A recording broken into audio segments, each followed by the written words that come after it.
Bismillahirrahmanirrahim. Assalamualaikum warahmatullahi wabarakatuh.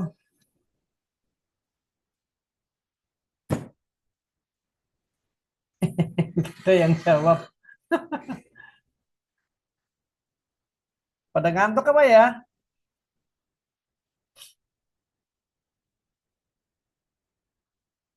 Baik. Malam ini malam terakhir. Kita di malam terakhir ini ada materi namanya dasar-dasar ketika penanggulangan kebakaran. Ya.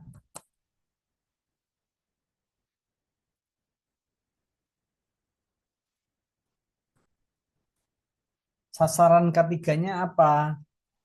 Dalam pertimbangan hukum, tujuan dan sasaran ketiga adalah dalam rangka melindungi pekerja dan orang lain. Ingat, ketiga itu adalah melindungi pekerja dan orang lain. Kemudian menjamin kelancaran proses produksi.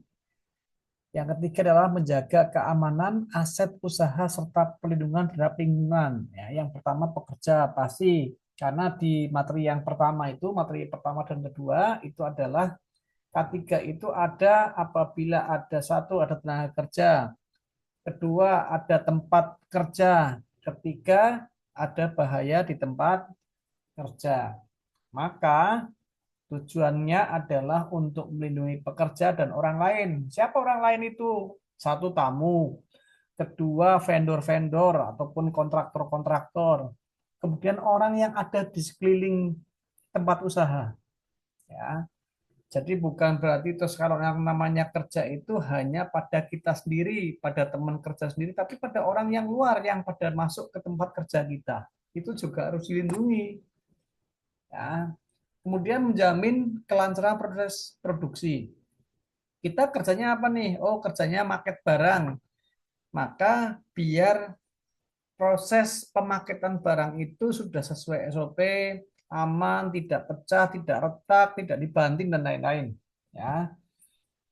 Kenapa? Biar perusahaan kita itu, perusahaan yang tempat kerja kita itu aman aset usahanya. Kemudian ada perlindungan terhadap lingkungan. Nah, ketentuan yang mengatur keselamatan kerja di kemarin sudah ada 4 ya pondasinya. Dasar hukum yang pertama adalah Undang-Undang Nomor 1 Tahun 70 terkait dengan K3. Nah, dalam undang-undang itu memuat ketentuan yang terkait dengan penanggulangan kebakaran, yaitu dirumuskan dalam pasal 3 ini harus diingat-ingat. Pokoknya kalau ada pasal-pasal undang-undang itu harus hafal. Nanti pertanyaannya mesti ke situ. Ya, pertanyaan masih ke situ. Pasal 3 ayat 1. Ya, huruf B, D, Q dan pasal 9 ayat 3 dalam Undang-Undang Nomor 1 Tahun 70. Nah, dasar hukumnya kemarin sudah ada, tapi kita ulas lagi karena ini adalah materi kombinasi kebakaran dengan manajemen risiko. Nah, ya pasal 27 di Undang-Undang Dasar 45 menjamin rakyat Indonesia. Kemudian Undang-Undang 13 tahun 2003 ini apa? Undang-Undang Tenaga Kerja, Undang-Undang Ketenaga Kerjaan tahun nomor 13 tahun 2003. Ya, ada di pasal 86 dan pasal 87 Undang-Undang Nomor 1 tahun 90 dan PP. Nah, ini ingat-ingat lagi. Ingat lagi, kita ulangi lagi adalah PP 50 tahun 2012. Tentang apa? Tentang penerapan sistem manajemen K3. Terus sanksi. Ada sanksinya enggak? Ada sanksinya. Ya, karena sekarang sudah mulai merambah ke masalah pidana. Ya, ingat-ingat nih, pasal 87 Undang-Undang Nomor 13 tahun 2003 tentang apa? Tentang ketenaga kerjaan. Undang-Undang Tenaga Kerja. Yang pertama, setiap perusahaan wajib menerapkan sistem manajemen K3 yang terintegrasi, artinya yang combine, dikombinasikan dengan sistem manajemen perusahaan. Perusahaannya siapa? Nah, misalkan contoh perusahaannya CNT, CNE, ya terus apa si cepat dan lain-lain. Nah, ini punya sistem manajemen sendiri, dikombinasikan dengan sistem manajemen K3. Apalagi sistem manajemennya Unsud, Ya, Unsur punya manajemen nggak? Punya sistem manajemen. Dikombinasikan dengan sistem manajemen K3, dikompers ya. Nah, yang kedua adalah ketentuan mengenai penerapan sistem manajemen keselamatan. Ya, pada ayat 1 diatur pada peraturan pemerintah. Ingat-ingat ya. Yang tertinggi adalah Undang-Undang Dasar. Yang kedua adalah undang-undang. Bawahnya lagi ada peraturan pemerintah, peraturan menteri dan lain-lain. Ini harus mulai apal penerapannya. Oh, ada peraturan pemerintah, oh ada peraturan presiden, perpres, ada kepres dan lain-lain. Ya, kemudian pengertian ketiga. Nah, secara filosofi kemarin sudah ya, ini di materi pertama, cuman kita ingatkan lagi. Adalah upaya atau pemikiran yang dan penerapannya ditujukan untuk menjamin keutuhan dan kesempurnaan baik jasmani maupun rohani tenaga kerja pada khususnya dan manusia pada umumnya, hasil karya dan budaya untuk peningkatan kesejahteraan tenaga kerja. Ingat-ingat, ini pasti ditanya, apa itu ketiga? Apa filosofinya? Ini pasti ditanyakan kalau ujian. Ya. Nah, secara keilmuan, nah keilmuannya adalah suatu ilmu pengetahuan dan penerapannya dalam upaya mencegah kecelakaan, kebakaran, peledakan, pencemaran, penyakit akibat kerja, kecelakaan akibat kerja, dan lain-lain. Namanya accident preventif atau prevention. Ya, pencegahan kecelakaan. Nah kita kombinasikan. Ketika penanggulangan kebakaran, ya kita kombinasikan. Teman-teman kemarin sudah belajar apa kemarin? Adanya inisiasi, ada growth pertumbuhan dan ada kebakaran. Ya, apa kemarin inisiasi? Inisiasi dari mana? Waktu penyalaan 0 sampai 3 menit. Kemudian ada pertumbuhan atau growth dari 3 menit sampai 10 menit. Setelah 10 menit adanya apa? Kebakaran besar. Ya. Oke, ini contoh. Apa sih kalau kebakaran? Jelas. Dengan kalau kebakaran, pasti banyak aset yang rusak.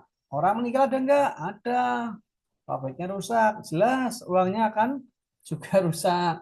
Kemudian apa lagi? Tenaga kerjanya pasti akan, ya, pasti kemungkinannya di PHK karena tidak ada pekerjaan. Ya, korban ada enggak? Ada. Korban pasti ada, meninggal lah dan lain-lain. Nah, ini adalah akibat dari penyimpangan standar K3. Makanya kalau menyimpang dari standar K3, ya beginilah. Ya. Konsekuensinya apa? Konsekuensinya adalah kebakaran jiwa, kerusakan, kerugian, penderitaan, dan citra buruk. Waduh, perusahaannya nggak benar ini berarti sama karyawan tidak care. Sampai-sampai karyawannya pada meninggal. Nah, seperti itu contoh. Maka kalau ada kebakaran pasti 20% kasus habis total ya. Ada sekitar katakanlah ada 100 kebakaran, itu pasti 20%-nya adalah habis total ya. Nah, ini yang pernah terjadi di Bank BI. Ya, di BI Tower Jakarta 15 orang mati terperangkap dalam lift. Ya, itu gambarnya tidak bisa ditampilkan ya. Ada videonya saya punya, tapi kalau pengen lihat ya berarti minta nanti. Ya, korban-korbannya seperti apa? Wah, ada yang gosong, ada yang udah macam-macam. Ya.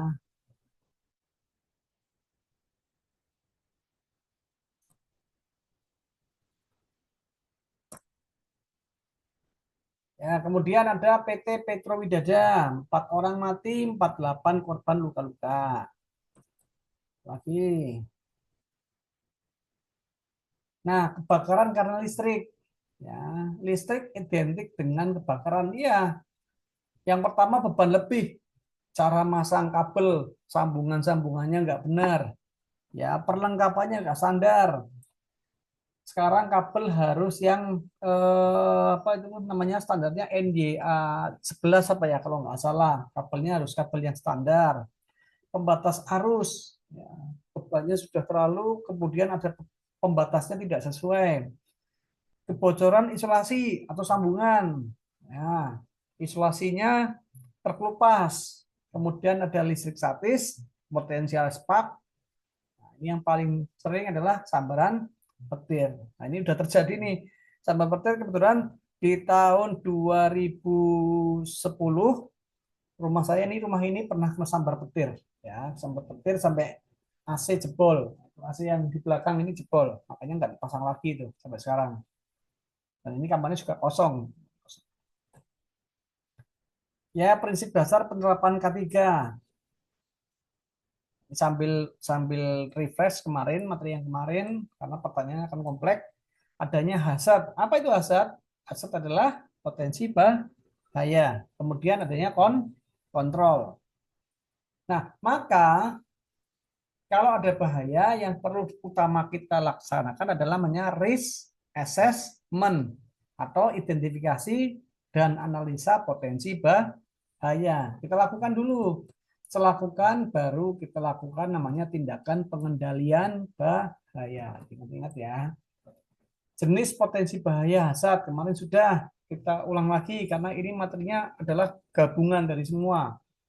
Ada potensi bahaya fisik, chemical, electrical, mechanical, psychological, biological, dan ergonomik. Ergonomik itu duduk. Oke, ini apa? Gambarnya adalah rangka jembatan yang roboh. Ya. Accident. Adanya unsafe accident dan unsafe action. Kemudian adanya manajemen failure. Ya, manajemennya salah dalam hal ini. Adanya kurang pengawasan, kurangnya keterampilan, kurangnya skill, kurangnya pendidikan, kurangnya pemahaman, dan lain-lain. Ya, maka pencegahan kecelakaan yang pertama adalah ada safety approach, pendekatan keselamatan. Kita lakukan pendekatan. Setelah tahu potensi bahaya, kita bikin kerangkanya, kita pendekatan terhadap keselamatan. Apa yang diselamatkan, apa yang pendekatan pada manusianya, human control. Kemudian pada engineering controlnya, ya. Tadi orangnya, kemudian pada mesinnya, pada administrasi ataupun SOP-nya. Oke. Accident tadi dijelaskan adanya karena unsafe action, ya, karena kondisi tindakan yang tidak aman, dan ada unsafe condition adalah lingkungan yang tidak aman atau kondisi yang tidak aman. Adanya juga failure, manajemen failure, manajemen yang tidak baik, ya, kegagalan. Nah, maka kita perlu adanya engineering control, perlu adanya human control, dan adanya administrasi prosedur. Nah, kalau kita melihat ya dari gambar ini, accident harus dibikin safe. Ya, accident itu harus dibikin safety. Adanya engineering control. Nah, engineering control ini muncullah yang namanya JSA, Job Safety Analysis. Kemarin sudah kita bahas, ya. Sudah saya kasih contohnya. Ya. Kemudian ada namanya human control. Nah, human control ini adalah namanya JSO atau Job Safety Operation. Cara melaksanakan kerja yang aman. Job Safety Analysis, analisa tentang bahaya. Nah, ini adalah kalau JSO adalah operation tentang pekerjaan biar tidak bahaya. JSA dan JSO. Kalau OSH apa? Occupational Safety and Health Management System atau sistem manajemen K3. Nah, dibuat dokumennya. Nah, dokumen inilah yang namanya adalah hiradisi atau hirak boleh. Menyebutkan hirak boleh, menyebutkan hiradisi boleh. Isinya apa dalam hiradisi ini? Isinya adalah apakah ada sumber potensi bahaya, sama kayak JSA. Kemudian seberapa besar potensi dan kemungkinannya. Kemudian apa akibat dan pengaruhnya, bagaimana pencegahannya. Lupa kan sama dengan JSA? Sama, karena hiradisi, hirak ini hazard identifikasi ini kan akan ditanya ini, apa kepanjangan dari HIRAK? HIRAK adalah hazard identifikasi dan risk assessment control. Bedanya apa dengan JSA JSO? Nah, HIRAK ini adalah kumpulan dari berbagai macam JSA dan JSO. Nah, JSA itu apa? Kemarin sudah saya jelaskan. Kita ada pekerjaan masak, ada pekerjaan makan, ada pekerjaan cuci piring, ada pekerjaan ngepel, ada pekerjaan nyalakan kompor. Nah, tiap-tiap pekerjaan kalau dibikin namanya JSA dan JSO, dikumpulkan jadi satu, itulah yang namanya HIRAK. Paham ya sampai sini ya? Oke, pengertiannya. Nah, kita ulangi lagi betapa paham. Pengertian, job safety analysis. Ini juga ditanya, adalah suatu metode untuk meneliti potensi bahaya yang ada pada setiap langkah pekerjaan. Ya, metode untuk meneliti. Makanya teman-teman selalu dituntut untuk bisa meneliti setiap potensi bahaya apapun itu. Dari bangun tidur sampai mau tidur. Dari jam 4 bangun sampai mau tidur, sampai tidur dan bangun lagi terus. Pekerjaan yang kita lakukan tiap hari, kita harus bisa melihat ada nggak potensi bahaya yang kita lakukan dalam setiap hari. Kemudian menentukan tindakan pengamanan yang tepat. Oh, saya kalau bangun tidur, saya kalau bangun tidur tidak langsung bangun, duduk dulu. Kenapa? Karena biar ada proses untuk menstabilkan tubuh dulu, dan jantungnya biar tidak langsung berdegup kencang, misalnya seperti itu. Minum dulu. Kenapa minum dulu? Biar organ dalamnya kita itu, terutama ginjal, kena air putih dulu, contoh seperti itu. Oh, ginjal kalau kita langsung aktivitas, ginjal ini perlu air dulu untuk pembersihan dan lain-lain ya. Kita kencing dulu pagi-pagi karena pada saat bangun pagi kita harus kencing untuk membuang sisa kotoran yang mengendap dalam kandung kemih. Jadi seperti itu ya. Nah, pelaksanaan JSA harus dilakukan secara terencana. Bila perlu minta bantuan konsultan ahli K3 dan bekerja sama dengan operator yang terlatih. Nah, siapa yang terlatih ini adalah teman-teman semua. Ya, yang sudah melakukan sinau ini, sudah sinau tentang K3. Nah, JSO. Nah, walaupun JSA dan prosedur kerja aman JSO sudah tersedia, tapi ingat, masih belum menjamin tidak akan terjadi kecelakaan. Karena apa? Kecelakaan akan terjadi kapan saja bila kita lengah. Nanti ada pertanyaan, kapan terjadinya kecelakaan? Kecelakaan itu akan terjadi apabila kita lengah. Ya. Nah, job safety observation adalah metode observasi atau operation para pekerja sebelum dan selama pekerjaan. Sebelum dan selama. Dilihat, oh teman-teman sebelum kerja itu apa sih yang harus dipersiapkan? Oh, saya harus pakai baju pelindung, pakai helm, pakai masker, pakai kacamata, pakai tutup telinga dan lain-lain. Ya, metodenya seperti itu. Kemudian pada saat pekerjaan, oh pekerjaannya pada saat pekerjaan di atas gedung bertingkat, oh saya pakai sabuk pengamannya sudah aman dan lain-lain. Kemudian pengertian hazard adalah kondisi yang berpotensi dapat menjadi sumber penyebab cedera, luka, kematian. Kondisi yang berpotensi dapat menjadi sumber penyebab KAK, PAK, dan lain-lain. Nah ini hazard dapat berupa apa? Berupa mesin. Bagian mesin, oh berarti bagian mesin itu ada bahayanya. Apa itu? Gerigi.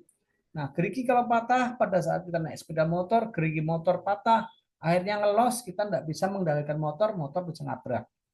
Oh, remnya tidak berfungsi dengan baik, karena kita tidak pernah ngecek rem, tidak pernah membersihkan kampas rem, tidak pernah mengganti oli rem, dan lain-lain. Seperti itu. Pengertian safe.